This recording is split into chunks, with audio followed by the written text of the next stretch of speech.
we are all getting into DRG versus Cyan mid-series. Just asking for the score. And it is, ooh, ace match. 1-1. We are going into the ace match. It's going to be a ZvP. And following this, we are either going to be having another ZvP or another PvP. Regardless, we have a Protoss player waiting in the finals. So, you know, we potentially have only one matchup left for the rest of the evening. Yeah.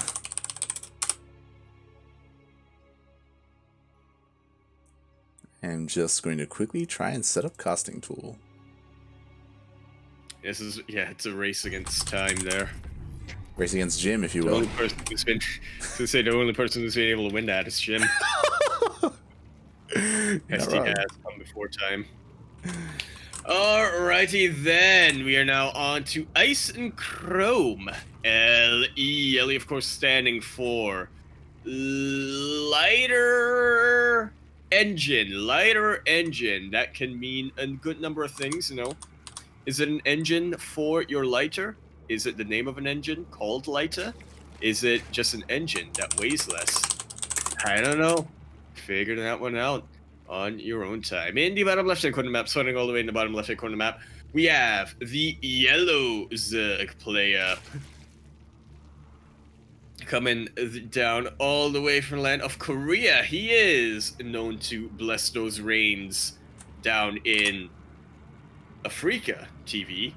He is going to be representing Africa Freaks. We have DRG. DRG.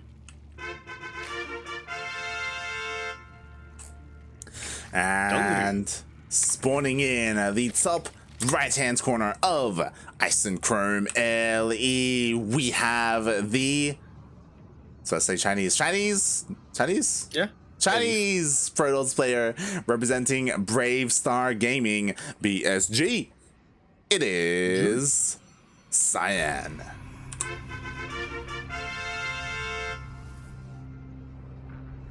Now, you want to hear some gossip, Light? Do it. I heard that there are talks of another team that could come into illegal trouble with Brave Star Gaming. I think they're called Courageous Sun. And they have a very similar logo, but it's a kiwi, a koala, and a crocodile instead of a eagle, bear, and a mountain lion. As soon as you said legal trouble, I immediately knew what you were saying. Immediately, I was like, yep.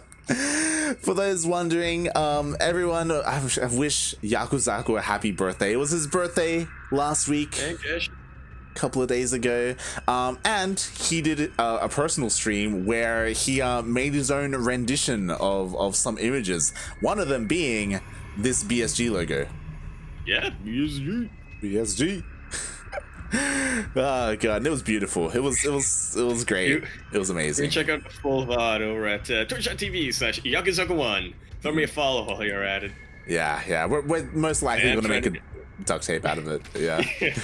Well, not out of that specific VOD, but more of you and some of the other ducklings reacting to it. Yeah, it'd be like a lifetime. Yeah, like a combination. We'll like cut between the two.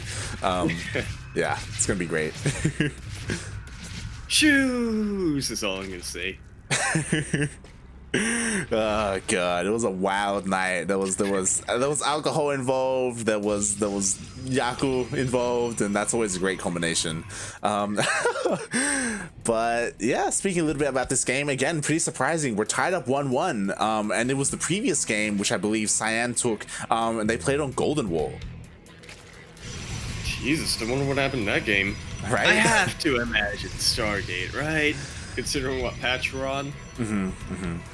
You have to. And again, like, honestly, it's really impressive because DRG, he's been doing so well, especially in the last season of GSL. His return from military, he's been like, you know, everyone's been looking at him like, oh my god, like he's back in form.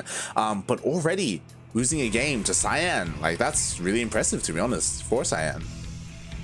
It absolutely is. As we do see this Stargate opening for Cyan, he is going for a double Oracle opening, and he was actually waiting for them. Not just double Oracle opening here, Light, as he is going to be getting a third one, Oh. but rally to a different position than these two Oracles are going for. Is he going to go for the mythical, you know, the elusive double prong Oracle harass? I You don't imagine. often see that. Yeah, it's pretty interesting how he played that out, because normally you have the first Oracle go out and then the second Oracle meets up with it, but this time he waits for two and he dives in, gets a handful of workers, then dives out. Yeah, really managing the health here on his Oracles. He knew exactly this one Oracle could dive in, take a couple of Queen shots, a couple of Spore shots, and then just dive on right out. Really nicely calculated there. Yeah, really nicely done. And as we see, he's going for this stat style of play, going for that triple Oracle opening. That third Oracle hasn't really come into play quite yet, but again, it's got plenty of health, plenty of shields to tank. Of course he's playing stats. Whenever I think of Cyan, I'm gonna be honest with you, like, I don't get to see him often, but whenever I do watch him play, my impression is he's a really big fan of stats, isn't he?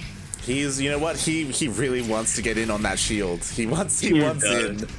Oh, God. I remember the one time in GSL versus the World, he got to play against stats, and he literally did the same thing as stats in every game. But yeah, I guess that must have been a dream come true for him. Mm-hmm. It's a hard thing he is a to. real stats boy. Yeah, it's a hard thing to like imitate like the original, right? Like going up in a mirror matchup, almost like mirror matchup, right, against him. But yeah, it must have been great to see. It must have been a nice opportunity, like kind of a fanboy moment, kind of like beyond playing against innovation, if you will. Yeah. I do love it whenever pro gamers, you know, they fanboy over another player. Mm-hmm. Yeah, it's always fun to see. But we do see Cyan, he's being pretty aggressive, and we've seen this before. We have the stasis ward, the stats ward, if you will, forest coming down. So that's a nice, point to back off, and it's like an anchor point, if you will, a retreating point for this army. Yeah, he really does need that retreat. You know, he's being very ballsy right now with these, honestly, a fairly low DPS army. But you know, one thing that army does have is a lot of zoning potential. Nice little pick off of the reinforcements there of the legs. They do run into a stasis ward though, and run into another one. Yeah. Not a third though, which is good. This army is basically cut in half, so this could be a good opportunity for Cyan to fight and take this engagement, and he does shave off a couple of lings, but as we saw, it was really nicely done by DRG, able to catch those reinforcements. Yeah, really well done. Yeah. And DRG already working on transition out here. You know, he did manage to save or secure that fourth base. And he knows that, you know, Roach Ravager, it's not the most sustainable army composition, unit composition. So he's going to be switching it into that Spire. I mean, there's been a lot of discussion around Mutalisks, but let's not forget, DRG was the player who first showed off. If you're good enough, you can have Mutalisks ignore just about every other unit that's supposed to be good against them. Yeah, and I mean, it is kind of well known that DRG, alongside Risky, like they do watch a lot of Demi's play, and Demi, he is known for his Mutalisk. So DRG taking a page out of his book, going for that Spire play, and really that's the right move. Like we've seen Demi do so well against Protoss, against Pez, against Probe, and yeah, DRG, he wants some of that.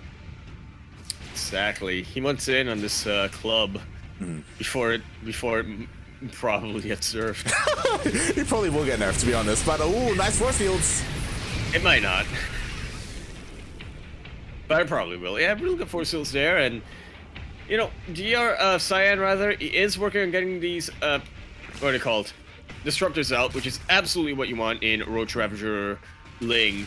But as you see, 17 Mutalisks already out right now for DRG, and yeah, this is not really an army from Cyan that can fight those Mutalisks. Exactly, and the problem is the Cyan, he's in the dark. He only now finally spots that Spire, and the problem is the AoE he's going for, Disruptors, it doesn't shoot up, like unlike something like Storm. Storm can deal with both the ground and the air, and now he's going to be focusing on just these Disruptors and just the Stalkers for anti-air.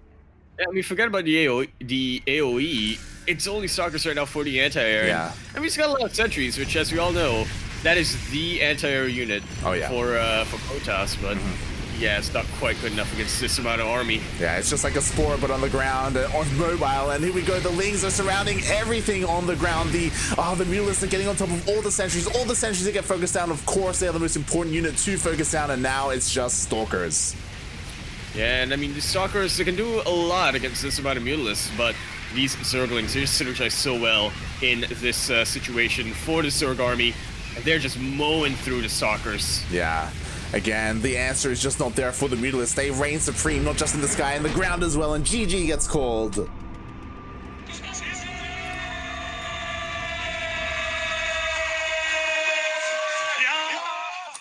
And Cyan, you know, he had a pretty good showing tonight, taking out Spear, taking game off of DongRaeGu. But in the end, it is going to be arguably the most favored player